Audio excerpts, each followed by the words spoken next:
কেমন আছো বন্ধুরা? আশা করি তোমরা সবাই অনেক ভালো আছো আর আমি অনেক ভালো আছি। বন্ধুরা, আজকে তোমাদের মাঝে অনেক মজার একটা গল্প নিয়ে হাজির হয়েছি। গল্পটা যদি তোমরা মন দিয়ে শোনো, অনেক অনেক মজা পাবা।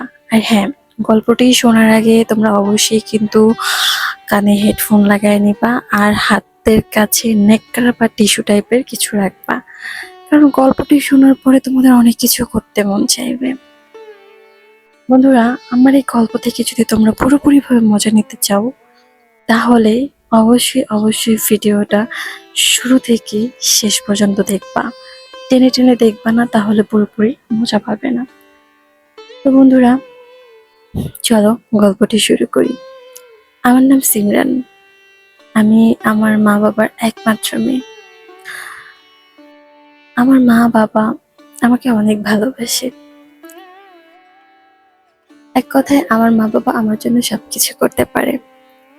মা বাবার হাতুড়ের দুলালি বলা যায়। আর আমি একটা স্কুলে পড়ি, অনেক ভালো ছাত্রীও আমি। তো একদিন স্কুলে যাচ্ছিলাম। আমি যখন স্কুলে যাই, তখন রাস্তার যতগুলো মানুষ থাকে সবাই আমার দিকে তাকিয়ে থাকে।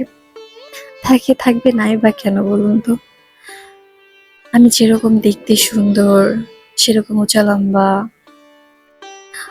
একদম কিউটের ডিব্বা বলা যায়। হ্যাঁ বন্ধুরা, আমি অনেক সুন্দর। এজন্য রাস্তার সকলেই আমার দিকে তাকিয়ে থাকতো।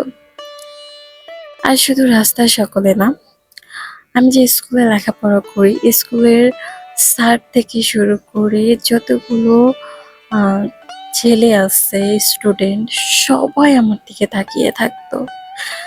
কারণ আমি অনেক সুন্দরী ছিলাম, অনেক কিউট ছিলাম, এই জন্য সবাই আমার দিকে তাকিয়ে থাকতো। তো বন্ধুরা, এভাবে আর কি দিনকাল যাচ্ছিল। তো আম, স্কুলে যখন আমি এসএসসি পরীক্ষা দেই, তারপরে আমার বাবা আমাকে একটা মোবাইল গিফট করে। মোবাইল পেয়ে তো আমি অনেক খুশি।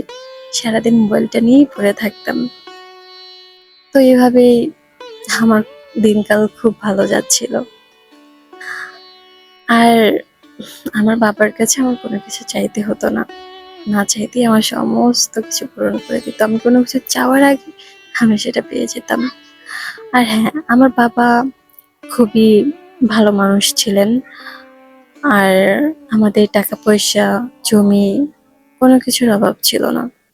বলতে গেলে খুব ভালো ফ্যামিলির মেয়ে আমি। তো বন্ধুরা, এরকম ভাবে দিনকাল যাচ্ছিল খুব ভালো মতো। একদিন হঠাৎ করে আমার ফোনে একটা কল আসে, রং নাম্বার থেকে। নাম্বারটা আমি চিনি না। কল আসার পরে আমি কলটা রিসিভ করি। রিসিভ করার পরে এপাশ থেকে আমি বললাম হ্যালো, ওপাশ থেকেও হ্যালো, এরকম শব্দ আসলো। তো উনি আমাকে বললো যে উনি ওনার এক ফ্রেন্ডের কাছে ফোন দিছে। তো ফ্রেন্ডের নাম বললো রাকিব। তারপর আমি বললাম যে ভাইয়া, এটা তো রং নাম্বার। তো সেদিন আর কি আমাকে বললো, ও সরি আপু, আমি তো আমার এক ফ্রেন্ডের কাছে ফোন দিয়েছিলাম, ভুল করে হয়তো বা আপনার কাছে চলে গেছে। আচ্ছা ঠিক আছে, সরি আপু। আমি বললাম ওকে, ঠিক আছে, সমস্যা নেই, রেখে দেন তাহলে। তারপরে উনি রেখে দিল। 2-3 দিন পরে আবারও সে আমাকে কল দিল। আমি ফোনটা রিসিভ করলাম। রিসিভ করে তাকে বললাম, হ্যাঁ বলুন, কি হয়েছে? উনি আমাকে বলল, না কিছু না, এমনি আপনার সাথে কথা বলার জন্য ফোন দিলাম। তো আমি বললাম, কেন? আপনি আমার সাথে কেন কথা বলবেন? আপনি প্রথম দিন ফোন দিয়েছেন, রং নাম্বার, ওকে ঠিক আছে, সেটা মেনে নিলাম। ভুল করে ফোন আসতেই পারে, কিন্তু আজকে তো ভুল হয়নি, নাকি আজকেও ভুল করে ফোন দিয়েছেন? তখন ছেলেটি আমাকে খুব সুন্দরভাবে বলল, না, ভুল করে ফোন দিইনি, ইচ্ছে করে ফোন দিয়েছি আপনার সাথে কথা বলার জন্য। তো আহ, এই কথা যখন ছেলেটা বলে, আমি রাগ দেখাই, আমার সাথে খারাপ ব্যবহার করি, করে আর কি ফোনটা রেখে দিই। কারণ আননোন নাম্বারে ফোন আসছে, সেখানে আমি কি কথা বলবো? ছেলেটা তো খারাপ ছেলেও হতে পারে, তাই না? সেজন্য আমি রাগারাগি করে ফোনটা কেটে দিই। কেটে দেওয়ার পরে আমি ওই ছেলেটার কথাই ভাবছিলাম যে ওর সাথে খারাপ ব্যবহার করা হয়তো বা আমার ঠিক হয়নি, উচিত হয়নি। আমি একবার ফোন করে সরি বলি। তো যাই হোক, আমি নিজে থেকে আর কি ওনাকে ফোন করি। ফোন করে ওনাকে সরি বলি। এক কথা দুই কথা বলতে বলতে ছেলেটার ভিতরে আর আমার ভিতরে খুব ভালো একটা সম্পর্ক হয়ে যায়। প্রথম প্রথম তো খুব অল্প কথা হতো। আস্তে আস্তে আস্তে আস্তে সম্পর্ক এতটা গভীর হয়ে যায়, এতটা গাঢ় হয়ে যায় যে আমরা 2-3 ঘন্টা কথা বলতাম। এতটা ভালো সম্পর্ক হয়ে যায়। তো এরকম ভাবেই চলছিল জীবন। মা বাবার ভালোবাসা, কোনো কিছু না চাইতেই পাওয়া, স্কুলে লেখাপড়া, আর ফোনে কথা বলার মতো এত ভালো একজন মানুষ। তো এভাবেই খুব ভালো সময় কাটছিল। এরকম যেতে যেতে আমাদের ভালোবাসা আরো বাড়ছিল। ভালোবাসা এতটা বেড়ে গিয়েছিল যে আমরা একে অপরের সাথে কথা না বলে থাকতেই পারতাম না। আর একদিন আমরা সিদ্ধান্ত নিলাম যে আমরা দেখা করব। তো যেই কথা সেই কাজ। আমি ওকে বললাম, ওকে ঠিকানা দিয়ে দিলাম যে ঠিক আছে, তুমি ওই জায়গাতে থেকো, আমি আসবো। তো ঠিকানা মতো সেও পরের দিন চলে আসে। আর সামনাসামনি দেখার পরে ওকে আমার খুবই ভালো লাগে, আর আমাকে ওর ভালো লাগে। আর আমাকে ভালো না লাগার তো কোনো চান্সই নেই, কারণ আমি ছিলাম অনেক সুন্দরী। আমাকে তো এক দেখাতেই ওর পছন্দ হয়ে যায়, আর আমাকে ওর পছন্দ হয়ে যায়। তো এরকম চলছিল আমাদের প্রেম। একদিন আহ, হঠাৎ করে আমরা সিদ্ধান্ত নিই যে আমরা বিয়ে করে ফেলবো, কারণ আমরা একে অপরকে অনেক ভালোবাসতাম। আমরা দুজন দুজনকে ছেড়ে থাকতে পারছিলাম না। তাই সিদ্ধান্ত নিয়েছিলাম যে আমরা বিয়ে করব। আর বাসাতে তো বিয়ের কথা বলা সম্ভব না, কারণ আমার বাবা কখনোই মেনে নিবে না। এই জন্য আমরা পালিয়ে যাই। পালিয়ে গিয়ে আমরা বিয়ে করি। আমরা বিয়ে করি, বিয়ে করার পরে আমরা একটা নতুন বাসা নিই। আমরা সকালে পালিয়ে যাই। পালিয়ে যাওয়ার পরে বিয়ে করি। প্রায় দুপুর হয়ে যায় বিয়ে করতে করতে। তারপর আমরা বাসা খুঁজতে শুরু করি। বাসা খুঁজে প্রায় সন্ধ্যার পরে আমরা বাসা পাই। তো তারপরে সেখানে আমরা উঠে যাই। ওঠার পরে আম, খুব ভালো যাচ্ছিল আমাদের সংসার। আর আমাদের ভিতর অনেক ভালোবাসা ছিল। ও আমাকে অনেক ভালোবাসতো। এতটাই ভালোবাসতো বন্ধুরা, যে আমার দিনে প্রায় 5 থেকে 6 বার গোসল করতে হয়। তাহলে তো তোমরা বুঝতেই পারছো বন্ধুরা, আমার স্বামী আমাকে কতটা ভালোবাসতো। এরকম ভাবে চলে গেল 2-3 দিন। একদিন হঠাৎ করে আমি দিনের ভিতরে প্রায় 4 বার গোসল করছি। 5বারের বার আমি গোসলখানায় যাচ্ছিলাম। তো সেই মুহূর্তেই আমার সামনে বাড়িওয়ালা চলে আসে, আর আমাকে বলতেছিল, কি ব্যাপার, তুমি এত গোসল করো কেন? কি সমস্যা? একটা মানুষ কি দিনের ভিতরে 5-6 বার করে গোসল করে? আমাকে বলতেছিল। তো আমি বললাম, আসলে অনেক গরম পড়েছে তো, এই জন্য। উনি আমাকে বলল, ও আচ্ছা, ঠিক আছে, যাও গোসল করো। এই কথা বলে উনি চলে গেল। আমিও গোসলখানায় গেলাম, গিয়ে গোসল করলাম। গোসল করে বের হলাম। এর ভিতরে আমার হাজবেন্ডের খুব ভালো একটা জব হয়ে যায়। তারপরে ও প্রতিদিন সকালে অফিস যেত, আর বিকেল 5টার পরে চলে আসতো।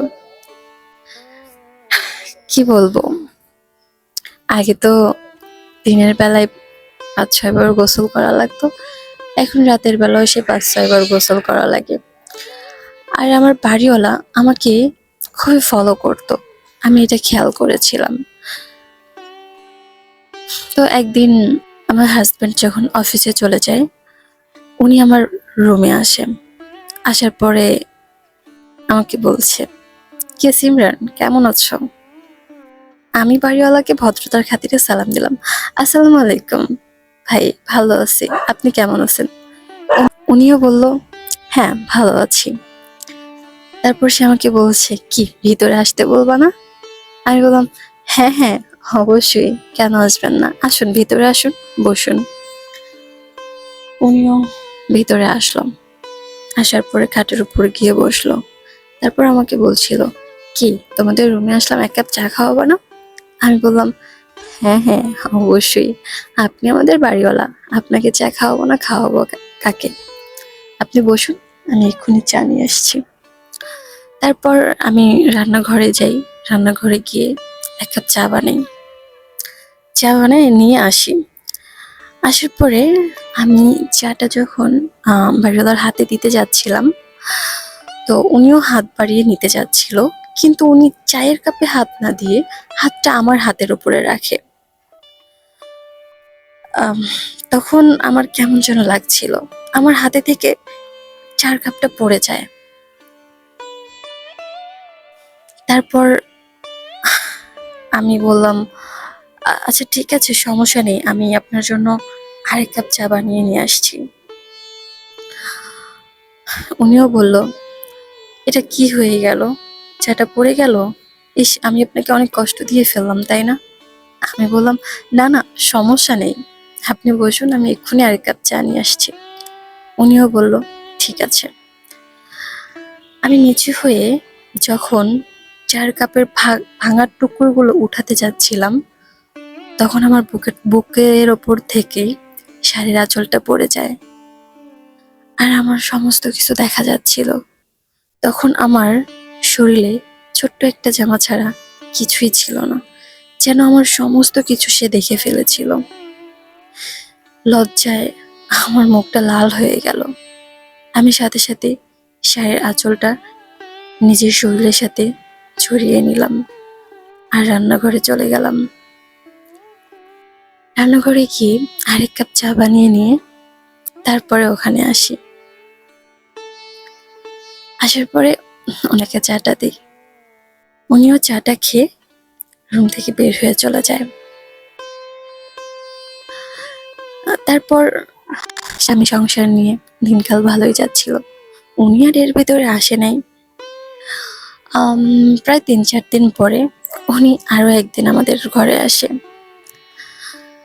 আসার পরে বিছানায় এসে বসে, বসে আমার দিকে অপলক দৃষ্টিতে তাকিয়েছিল, আর কিছু একটা বলার চেষ্টা করছিল। উনি শুরু থেকে আমাকে কিছু একটা বলার চেষ্টা করছিল, যদিও আমি তাকে সুযোগ দিচ্ছিলাম না, আর উনিও হয়তো বলার সাহস পাচ্ছিল না। কিন্তু উনি ফাইনালি আমার ঘরে এসে কথাটা বলেই ফেললো। সেদিন আমার হাজব্যান্ড বাসায় ছিল না, পুরো বাসা ফাঁকা ফাঁকা ছিল, আর সেই সুযোগটাই উনি কাজে লাগালো।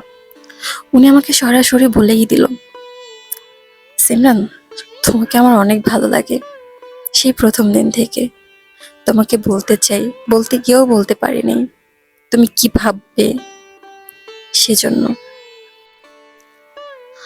আর আমাদের বাড়িওয়ালার বয়স কিন্তু বেশি ছিল না, একদম ইয়াং ছিল।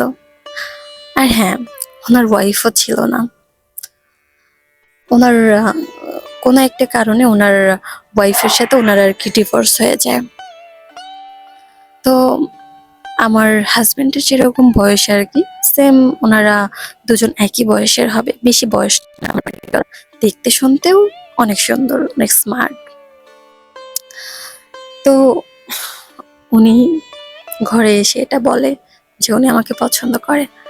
তো তখন আমি ওনাকে বললাম, কি বলছেন আপনি এগুলো? আমার কিছুদিন হয়েছে বিয়ে হয়েছে, আমার স্বামী আছে, আর আপনি আমাকে এগুলো বলছেন? আমি আপনার থেকে এটা কখনোই আশা করিনি। তখন উনি খাটে থেকে চট করে উঠে দাঁড়ালো, দাঁড়িয়ে আমার হাত দুটো ধরলো, ধরে আমাকে বলছিল, দেখো আমি সত্যিই তোমাকে অনেক ভালোবাসি, তুমি আমাকে ফিরিয়ে দিও না। আমি তখন ওনার হাতটা ছেড়ে দিলাম, ছেড়ে দিয়ে একটু দূরে গিয়ে দাঁড়ালাম, আর বললাম, দেখুন এরকমটা কখনোই হতে পারে না, এটা সম্ভব না। কারণ আমি আমার স্বামীকে ভালোবেসে বিয়ে করেছি, আর এখন আপনার সাথে এগুলো করব না, এটা আমি কখনোই পারবো না। তারপর এক পর্যায়ে উনি আমার সাথে জোরাজুরি শুরু করে দেয়, আমাকে ধাক্কা দিয়ে খাটের উপর ফালায় দেয়। আমাকে ধাক্কা দিয়ে খাটের উপর ফালায় দেয়, দিয়ে তারপরে উনিও খাটের উপরে উঠে পড়ে।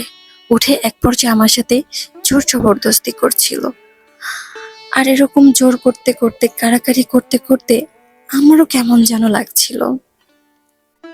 কি বলবো বন্ধুরা, একটা ছেলে একটা মেয়ে যদি এত কাছাকাছি থাকে, সেখানে কিছু হবে এটাই তো স্বাভাবিক, তাই না? তো উনি আমাকে অনেক জোরাজুরি করছিল। তারপর আমারও কেমন যেন লাগছিল, আর আমি ওনাকে বললাম, ঠিক আছে, আপনারা জোরাজুরি করতে হবে না, যেহেতু আপনি আমাকে পছন্দ করেন আর আপনাকেও আমার ভালো লাগে, ঠিক আছে, আপনি চোখ বন্ধ করেন, আমি রেডি হয়ে আসছি, আপনাকে আর জোর করতে হবে না। যেই কথা সেই কাজ, আমি রেডি হয়ে ওনার কাছে আসি। আর উনি আমাকে এতটা শান্তি দেয়, যেটা আমি তোমাদেরকে বলে বোঝাতে পারবো না। আমি আমার জীবনে এত শান্তি, এত সুখ কখনো পাইনি। আমার হাজবেন্ড আমাকে এত ভালোবাসে যে আমার দিনের ভিতরে 5 থেকে 6 বার গোসল করতে হয়। তারপরেও আমার বাড়িওয়ালার মতো এত ভালো কখনোই আমার ওকে লাগেনি। এত সুখ ও আমাকে কখনোই দিতে পারেনি যতটা আমার বাড়িওয়ালা আমাকে দিয়েছে। তো যাই হোক, সেদিনটা আমাদের সেরকম ভাবে কেটে যায়। তারপরে উনি চলে যায়। তারপরের দিন উনি আবারও আমার ঘরে আসে। তখন আমার হাজব্যান্ড অফিসে গিয়েছিল, ওনার আসার সময় হয়েছিল। তো বাড়িওয়ালার সাথে কথা বলি, অনেক কথা বলি, অনেক দুষ্টামি করি। করতে করতে এরই ভিতরে আমার হাজব্যান্ড চলে আসে। তখন আমরা দুইজন অনেক কাছাকাছি ছিলাম। আমার হাজব্যান্ডকে দেখে আমরা দূরে সরে যাই। তারপর আমার হাজব্যান্ডকে ভুলভাল বুঝাই যে বাড়িওয়ালা তো ভাড়ার জন্য আসছে। তো আমার হাজব্যান্ডও ভাড়া দিয়ে দেয়, বাড়িওয়ালা চলে যায়। তো সেদিন এরকম ভাবে সেই দিনটা চলে গেল। তারপর আমাদের ফ্যামিলি থেকে আমাদের বিয়েটা মেনে নেয়। তারপর আমরা আমাদের নিজেদের বাড়িতে ফিরে যাই। এভাবেই আমাদের গল্পটা শেষ হয়ে গেল বন্ধুরা। আমার গল্পটি যদি তোমাদের কাছে ভালো লেগে থাকে, অবশ্যই অবশ্যই লাইক, কমেন্ট, শেয়ার করবা, আর সবসময় আমাদের পাশেই থাকবা। আর বন্ধুরা, তোমাদের কারোর জীবনে যদি এমন কোনো ঘটনা ঘটে থাকে, অবশ্যই সেটা আমাদেরকে SMS এর মাধ্যমে বা ইমেলের মাধ্যমে পাঠিয়ে দিবা। আমি আমার কলিজার কলিজার বন্ধুদের মাঝখানে গল্পটি তুলে ধরবো। তো বন্ধুরা, ভালো থেকো।